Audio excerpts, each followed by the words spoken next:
In today's episode, I'm going to break down how to monetize your minutes. How do you actually maximize every minute of your day to make sure that your business revenue is growing and you are getting the most out of your time?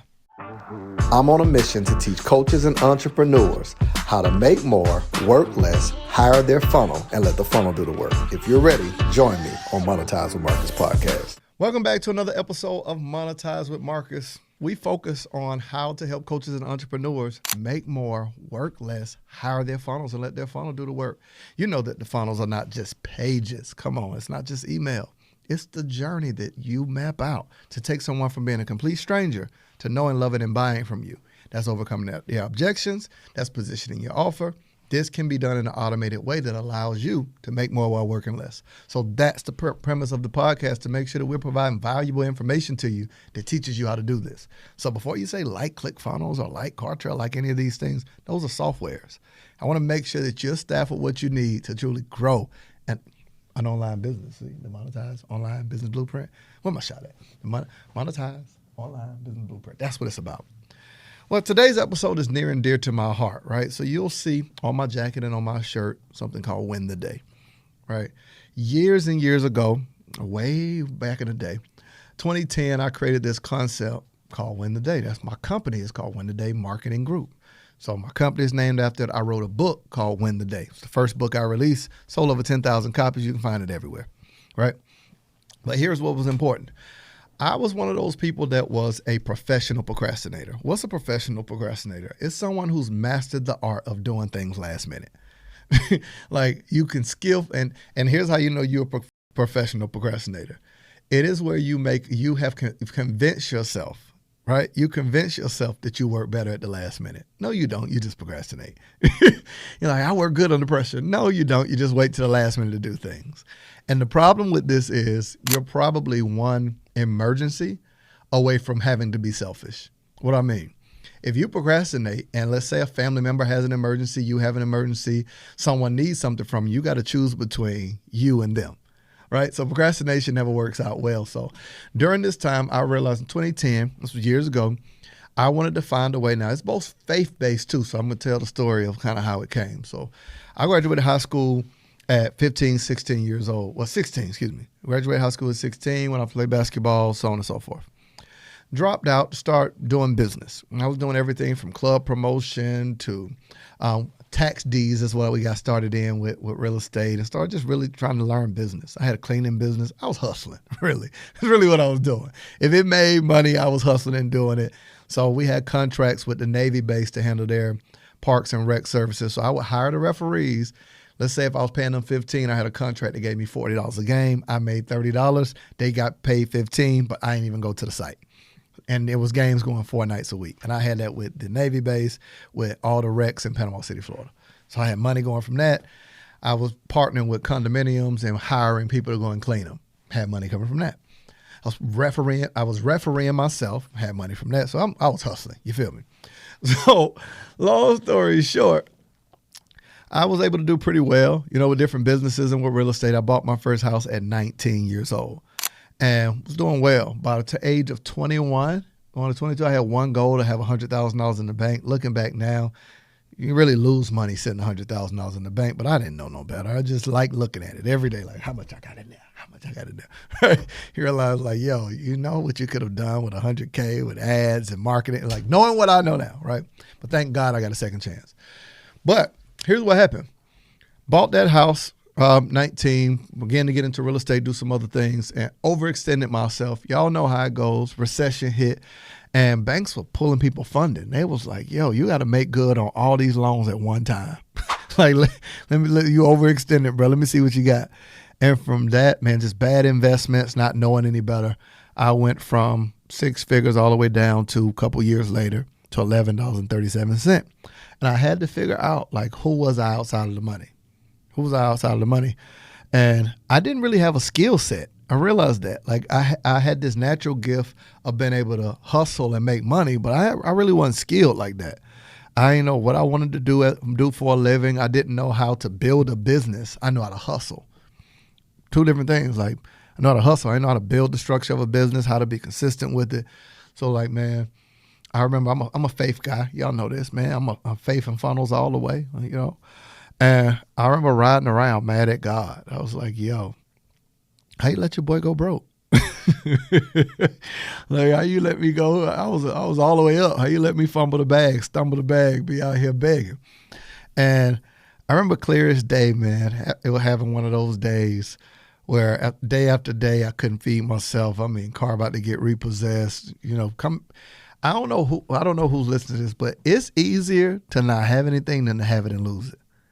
Like if you've ever been up and had some bread, to go from that to nothing is harder. Right? I was struggling, man. And I'm from Panama City, Florida, boy. My nickname back home was Money Mark, but Money Mark ain't had no money. Just drop the money, just call me Mark. Drop the money, just call me Mark. So here's the crazy part, and here's what brings me full circle to this whole piece. This transparent episode. What brings me full circle to this whole piece?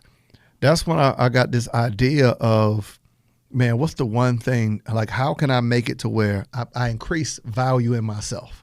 Like, that I never get to a place that I can lose money and I have something that I can add. Because truth be told, I had money, but I was poor because the only thing I had was money. The real value is when you are able to produce income by adding value to other people's lives. So you not just have the money, you have the brand value that you can sell anything.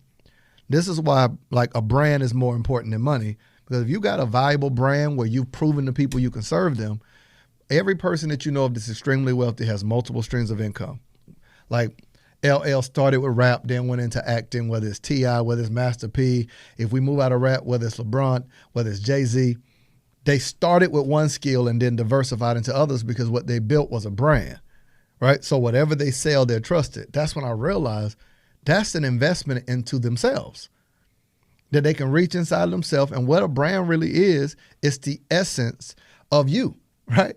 The intangibles and the tangibles. The intangibles might be personality, persona. Some call it energy. People just like your vibe. Then the tangibles is what you actually deliver on, your skill, your talent, right? So it's people who will work with you, not just because other people sell what you sell, right? But it's just something about how you deliver it, the essence of what you are, how you break it down. So here's what a whole win the day. Here's what I did. Here's the concept. I was so serious about money, and I was an athlete. I played basketball, so I took I remember I told you I was a procrastinator. So here's what I decided to do. I took the hours in a day and turned it into money and started tracking it, right? So I made it to where every hour in the day was worth $100. The whole day was worth $2,400. Just easy math, right? So I was like, okay, I'm going to write a check to myself every day for $2,400. Every hour is going to be worth $100. Before the day even starts, I'm going to create a budget that I'm going to invest in specific areas. And here's how simple I did, because I'm a TIFE guy. I'm a Bible guy. I'm a TIFE guy. I said, I'm going to invest 10% of the day into my gift and into myself. So that was 2 hours and 40 minutes. Now, to my mathematicians, I know it's a little different. You know, well, technically, follow me, man. All right. 2 hours and 40 minutes. This is all I did. So every hour is worth $100. The whole day is worth $2,400. Off rip, I'm like, I owe me $240. All right. Off rip, $240 belong to me. I was not going to expect people to pay me what I didn't pay myself. So 2 hours and 40 minutes belong to me, AKA 240. Anything less than that, and I lost the day. See how it goes? So I just started competing against me every day with this whole, how can I monetize the day? How can I add a monetary value on time so I start respecting time? Because I would give certain things my time that I wouldn't give my money. But then I would say time is money, right? So I spend 3 hours watching a television show, but if they charged me $300, I wouldn't give it. So I started mentally getting in the habit of placing a value on time. That's what monetizing your minutes is about. So when you start placing a value on time, right? So 2 hours and 40 minutes, every day I would focus on reading. I read 52 books that year. Like, I was getting out there. Focus on reading. And here go the dope part about when you start something like this. Week 1, week 2, you got to focus on doing it. But when you get into a whole month, you don't want to break the cycle. It's kept you going. Now, here go the crazy part. That was October 10th, 2010. We are now, 12 years later, and I still every day do this. Now, I do way more than 2 hours, but it started with 2 hours and 40 minutes as a basis, right? So you think about the 10,000 hour rule, and you realize if you just monetize the minutes and said, I'm gonna take 10% of the day and invest it back into my personal education, into learning, into, let's just say you're a mom and you're watching this, and you say, I want my values to line up with where I invest my time. So I'm going to take 10% of the day and focus on spending time with my kids. You just increased your value. You increase your value to your children. I'm going to take 10% of my day, or let's say $100 of my day, and invest it into working out.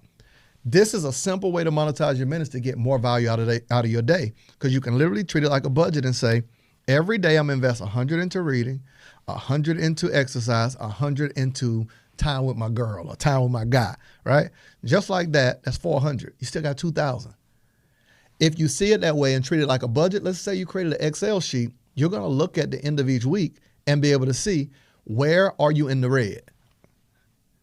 Where are you in the red, right?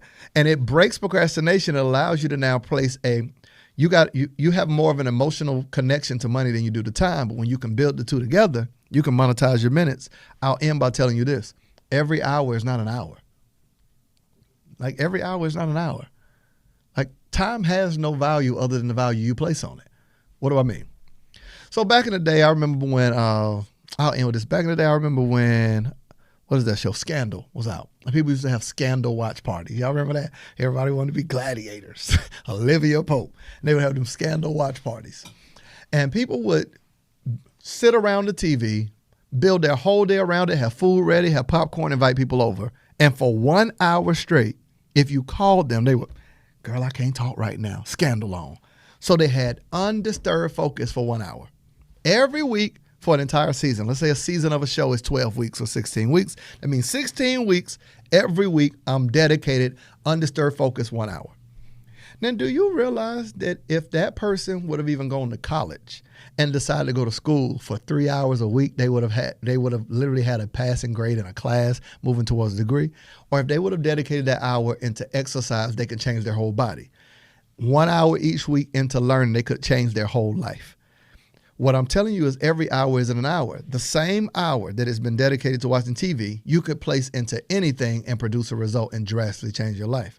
So the hour spent here versus an hour spent somewhere else, it's not time that changes your life. It's where you focus your energy and how you monetize that by placing value on it, right? So to my entrepreneurs, to my coaches, I hope this episode helps you. Like, use this exercise. This is what I did. It changed my life. And that's why you see Win the Day. It is where every day I owe me 2 hours and 40 minutes, anything less than I lost today, right? Super dope. It changed my life, and that's why I wrote a book about it, like the principles of it. That's why I built a company surrounding it. Reminds me every day to increase my value so I increase the value that I add to other people's lives. Because if I increase the value of what I know, when someone has a question, I can answer the question, but I can also increase my money by increasing my personal value. All right. So just follow this exercise. I just want you to just start out and begin to place a monetary value on every hour of the day and begin to track it like you would with your bills and write a check to you. Pay to the order of me, shouty, me. Right. And at the end of each week, I want you to see, does where you are allocating your time and your money line up with your values and what's most important? Because you do not want to grow a business bigger than you grow yourself.